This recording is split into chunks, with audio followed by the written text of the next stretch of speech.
Hi, this is Blake Levine, and today I want to do a talk about depression and getting back up again. So, for those of us that live with depression, we can sometimes feel like we're in a dark and dismal place. We may wonder if the future has anything left for us. Sadly, those with depression that take their lives have reached a point where they feel like it's too hard to ever get back up. But I want to share a message of hope for anyone that faces depression or anyone that has a loved one or a family member that is living with this condition. It is possible to rise again. It's possible to rebuild, to grow, to get stronger, to get happier, to get healthier. I have learned in my life that many of us, especially here in America, want things quickly, whether it be fast food, getting us our meal within moments, going on the computer and looking up information and quickly wanting the answer. And there's nothing wrong with wanting something fast and at a quick pace. But I've learned that sadly, when you have a mental illness, the road to rebuilding can take years. And part of my own life and why I teach about these topics is in my teenage years, I was diagnosed with bipolar disorder, and I spent 2 years in and out of psychiatric hospitals. I was in 5 different ones, often for a month at a time, and I felt just how hard it was to not go to school, to not be able to be with your friends, to be embarrassed to tell a girl that you were in a mental hospital. And it took many long, arduous years of trying to get stronger and healthier before I could really say that I had recovered. And even when that happens, there are times where you get knocked down, where you get depressed, and you don't know if you can go on. But I believe that it's worth going on the road to recover. And if you build a foundation for success, you can end up surviving and thriving with depression. And I want to share today a couple of tips I've learned that have helped me to rebuild.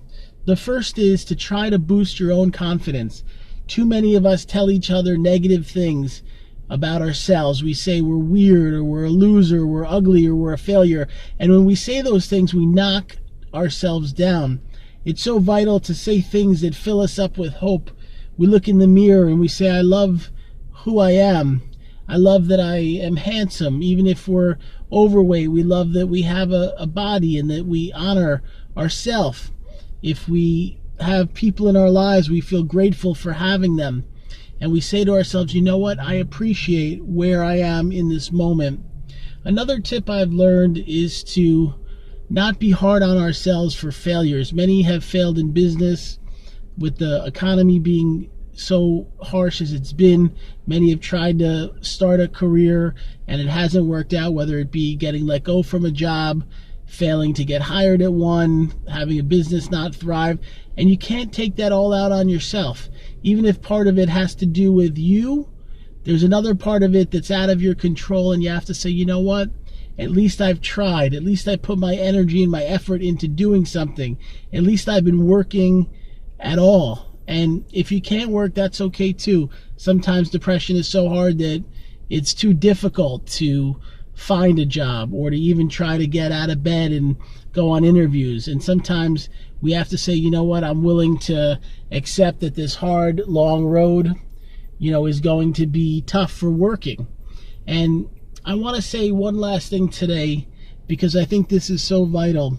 We have to be able to share with each other that we're having a hard time, whether it's talking to your friends or a family member, or just joining a support group, or finding a way to open up. Too many of us hide the fact that we're struggling.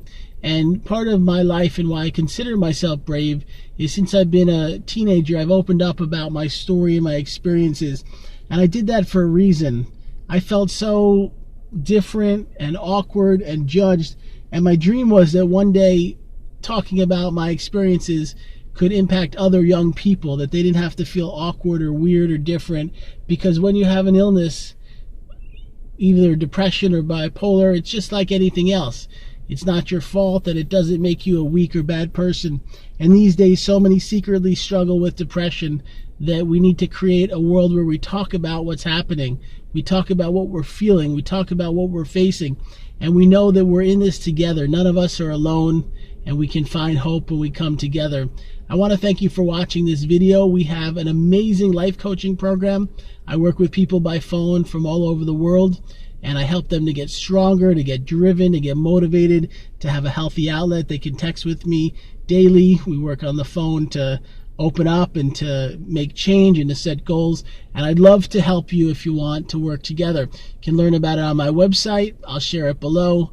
And you have a great, blessed day wherever you are.